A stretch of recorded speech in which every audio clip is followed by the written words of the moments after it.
Labdien! Šodien atkal pievērsīsimies kājām. Runāsim par trofiskām vēnu čūlām. Mana sarunu biedrene ir doktora Mauriņa Vēnu centra speciāliste, doktere fleboloģe Sandra Prāve. Labdien! Kas tad īsti ir tās trofiskās čūlas? Trofiskās čūlas tas ir hronisks vēnu mazspējas, tā smagākā stadija, kad izveidojas nedzīstošs audu defekts apakšstilbā. Un, protams, trofiskas čūlas var veidoties arī pie kādas citas patoloģijas. Vēnu patoloģija jau nav tā vienīgā, bet pārsvarā ir tā, ka 70% gadījumu tas iemesls tomēr ir vēnu saslimšanas. Vai tā ir virspusējā vēnu saslimšana, varikoze sākumā ielaista, ja? Vai tā ir dziļo vēnu saslimšana, kas parasti veidojas pēc dziļo vēnu trombozēm. Un kā tu vari droši pārliecināties, ka tas ir tieši tas iemesls? Ļoti vienkārša lieta. Pacientam ir jāveic ultraskaņas, asinsvadu ultraskaņas Doppler diagnostika, lai mēs izvērtētu, kāda ir arteriālā asins apgāde, kāda ir venozā atplūde.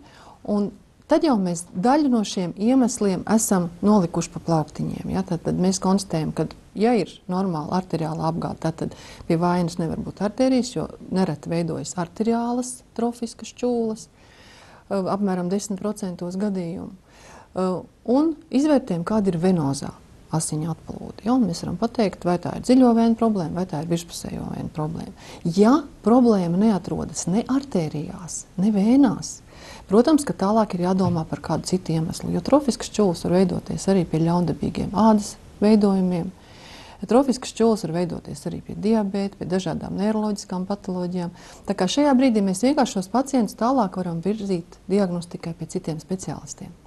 Vai trofiskās čūlas parādās tā pēkšņi, ja ir kādi priekšvēstneši? Tomēr trofiskas čūlas, tādas, kādas mēs redzam šeit, tas nav vienas dienas jautājums, un tā nav akūta situācija. Ja? Trofiska čūla veidojas lēnām un pamazām. Ja? Sākumā pacientam parādās tāda vēnu mezgli. Pamazītiņā viņam pievienojas kāju tūska, parādās brūni plankumi uz kājām. Un mēs jau redzam, ka šī venozā mazspēja pamazītiņām attīstās.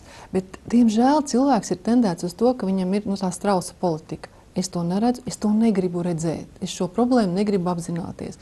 Un tad ļoti bieži veidojas arī šādas situācijas, ka pacients uz sevis tā kā uz eksperimentālā truša mēģina izmēģināt visas iespējamās ziedas. Tās, kuras palīdzēja kaimiņam, tās, kuras kāds ieteica aptiekā, izlasīja žurnālā, vēl kaut kur, un viņš dabūna ļoti izteiktu ādas iekaisumu, ar kuru pēc tam ir jācīnās mēnešiem, reizēm arī gadiem. Tā kā šajā brīdī, kad pacients cilvēks jūt, man ir kaut kāda problēma ar vēnām, un tā āda paliek tūskaina, bieza, tumša, ir jānāk laicīgi pie ārsta, ir jāveic šī diagnostika noteikti, un tad, izejot no tā, ko mēs šajā diagnostikā atklājam, ir jāsāk ārstēšana. Lūk, labā ziņa ir tā, ka šīs čūlas ir ārstējamas. Jā, čūlas ir ārstējamas. Kā tad tas ir darāms? Pirmām kārtām mums ir jāsamazina šī tūska. Ja? Tūska ir tas, kāpēc veidojas šīs tālākās ādas izmaiņas. Ja? Tas ir tas pirmais etaps. Un, lai varētu ar šo tūsku tikt galā, mēs šo terapiju varam sadalīt divos tādos virzienos. Viens no virzieniem ir tas, ko mēs darām ar čūlu pašu, ja? Un ar kāju pašu, lai samazinātu tūsku, samazinātu iekaisumu un palīdzētu šai čūlai sadzīt. Un maldīgs ir tas priekšstats, ka visas šīs pārsiešanas ir sāpīgas. Jā, ja viņas veids mājās un to čūlu iekaltē, un tad tas pārsējs ir jāmaina un jāplēš ar varu nost, tas ir sāpīgi. Bet, ja to uztic speciālistam veikt, tad tas ir nesāpīgs process, bet tas prasa, protams, regulāri piestrādāt. Un tad, kad šādi pacienti pie mums atnāk, mums ir viņus jābrīdina, ka tas nav kampaņveidīgs process. Tā nebūs 1, 2, 3 reizes. Ja? Nereti tas aizņem pāris mēnešus, kamēr šī čūla sadzīst. Tad, ko mēs darām? Mēs apstrādājam ādu ap čūlu, mēs uzliekam tādu eļainu sietiņu, kurš nepielīp pie čūlas, un viņu ir viegli nomainīt nākamā pārsiešanas reizē. Protams, arī medikamentus, kas to čūlu attīra, uzliekam materiālu, kurš uzsūta sevī visu to šķidrumu, ko šī čūla izdala no sevis. Un pēc tam uzsaitējam maza stiepiena kompresijas saites. Otrs virziens, ko mēs darām, tad, kad mēs esam panākuši, ka šī čūla jau sāk dzīt, mēs virzam visu to procesu uz to cēloņa likvidēšanu, kāpēc šī čūla ir izveidojusies. Tātad, ja tā ir vēnu varikoze, tad mēs domājam, kā mēs varam ārstēt vēnu varikozi, un pat labi ir ļoti labas metodas, nesāpīgas, vienkāršas metodas. Tās ir lāzeru tehnoloģijas, ir tās endoluminālās tehnoloģijas, arī ar radiofrekvenci. Ārkārtīgi efektīga metode, un es domāju, pacientam tīri finansiāli ļoti izdevīga metode ir putu skleroterapija ultrasonogrāfijas kontrolē, kad mēs varam pāris procedūru laikā slēgt to varikozo vēnu, kura uztur šo te tūsku un kuras dēļ veidojas šīs trofiskās vēnu čūlas. Protams, drusku savādāku, sarežģītāku situāciju tiem pacientiem, kuriem ir bijusi dziļo vēnu tromboze.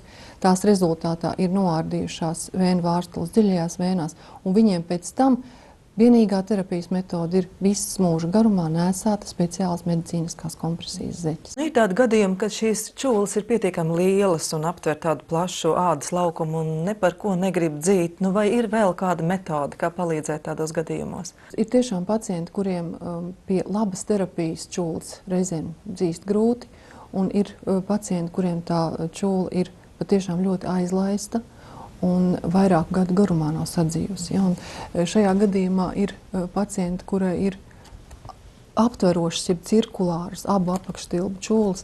Protams, ka tā ir dramatiska situācija, un konkrēti šai kundzei tās čūlas nebija sadzījušas, ja nemaldos, 4 vai 5 gadi viņai bija tās čūlas jau bijušas. Ir risinājums, kā mēs varam mēnešu laikā panākt šādu rezultātu. Ir tā saucamā šeiva operācija, kad šo te čūlas gultni noskuj ar speciāliem instrumentiem līdz veseliem audiem.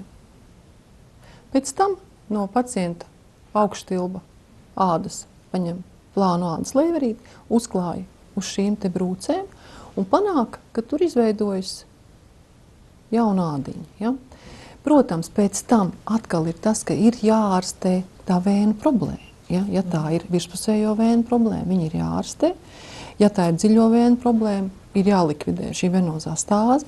Tad vai nu pacientam mēs veicam vēnu operāciju, vai viņš tālāk turpmāk nēsā šīs te kompresijas zeķes, bet ir panākts ļoti labs rezultāts. Un pacientam ir līdz jādarbojas. Ja?